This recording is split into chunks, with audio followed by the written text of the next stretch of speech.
তোমায় যেমন আমার মনে বন্দি করেছি, আজ ঘরেও বন্দি করে দিলাম। এই পর্বের শুরুতেই আমরা দেখি আদালত প্রাঙ্গণে বেশ ভিড়, চারদিকে গম্ভীর পরিবেশ। সেই সময় হিরণময় অভিমন্যুকে তিরস্কার করে বলে, দেবদত্ত রায়চৌধুরী একজন অভিযুক্ত খুনি, তার পক্ষে দাঁড়িয়ে তুমি কিভাবে লড়াই করছ? সে আরও বলে, ছোটবেলা থেকেই এই মানুষটা তার মেয়ের ওপর অন্যায় করেছে, তবুও তুমি তাকে বাঁচানোর চেষ্টা করছ, এটা মেনে নেওয়া যায় না। অভিমন্যু খুব ঠান্ডা মাথায় জবাব দেয়, আপনি বিষয়টাকে যুক্তি দিয়ে না দেখে আবেগ দিয়ে বিচার করছেন। একজন আইনজীবী হিসেবে নয়, একজন বাবা হিসেবে ভাবছেন বলেই এমন কথা বলছেন। ঠিক তখনই সেখানে ছুটি এসে হাজির হয়। অনেকদিন পর হিরণময়কে দেখে সে নম্রভাবে খোঁজ নেয় এবং প্রণাম করতে গেলে হিরণময় তাকে এড়িয়ে সরে যায়। রাগে ফুসফুসে সেখান থেকে বেরিয়ে যায় সে। এই আচরণ দেখে ছুটি অবাক হয়ে অভিমন্যুকে জিজ্ঞেস করে, সে কি কোনো ভুল কথা বলেছে? কেন এমন আচরণ করলেন উনি?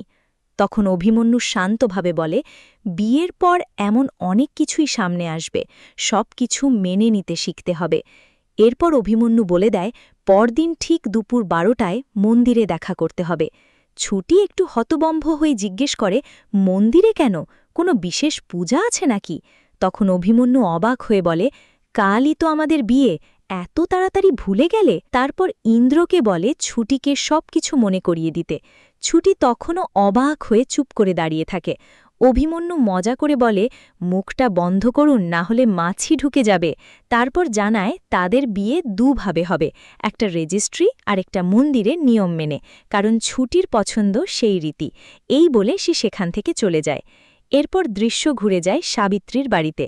ছুটি আবেগে ভেঙে পড়ে বলে, আজ কোর্ট থেকে ফিরে তার মনটা কিছুটা হালকা লাগছে, কারণ প্রথম শুনানিতেই উকিল সাহেব আশার আলো দেখিয়েছেন।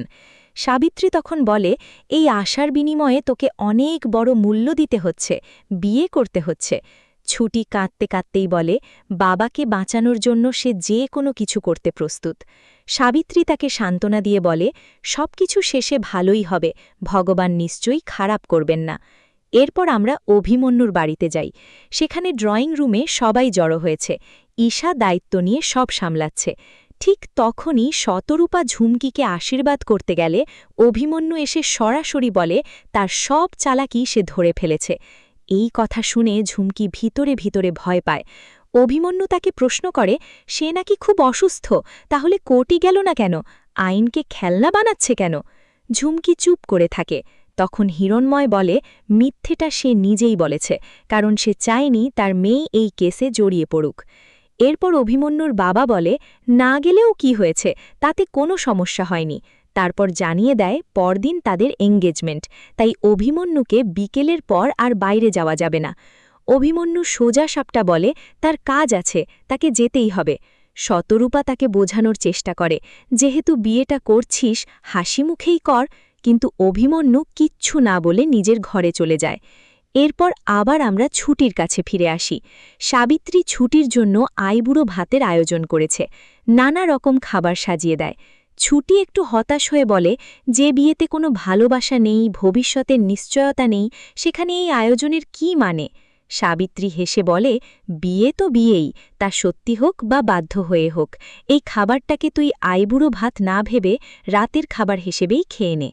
এরপর ইন্দ্র বাজারের জিনিস নিয়ে এসে ছুটিকে জানায়, পরদিন ঠিক সময় মতো স্টেশনের পেছনের মন্দিরে পৌঁছতে হবে। অন্যদিকে সকালে ঘুম থেকে উঠে অভিমন্যু মনে মনে ঠিক করে, যত দ্রুত সম্ভব তাকে এই বিয়েটা শেষ করতে হবে। এদিকে ঝুমকি নিজের পরিকল্পনা সাজাতে শুরু করে। সে ঈশাকে বলে, আজ সে অভিমন্যুকে ঘরবন্দি করে রাখবে, যেন সে কোত্থাও যেতে না পারে। ঈশা একটু ভয় পায়, কারণ অভিমন্যু খুব জেদি স্বভাবের, কিন্তু ঝুমকি বলে, সন্ধ্যার আগে দরজা খুলবে না। ঈশাকে শুধু নিচে গিয়ে সবাইকে জানাতে হবে অভিমন্যু তাদের কথায় রাজি হয়ে গেছে। এরপর ঝুমকি সত্যিই অভিমন্যুর ঘরের দরজা বাইরে থেকে বন্ধ করে দেয়। অভিমন্যু ভেতর থেকে রেগে গিয়ে জানতে চায়, কে দরজা বন্ধ করল?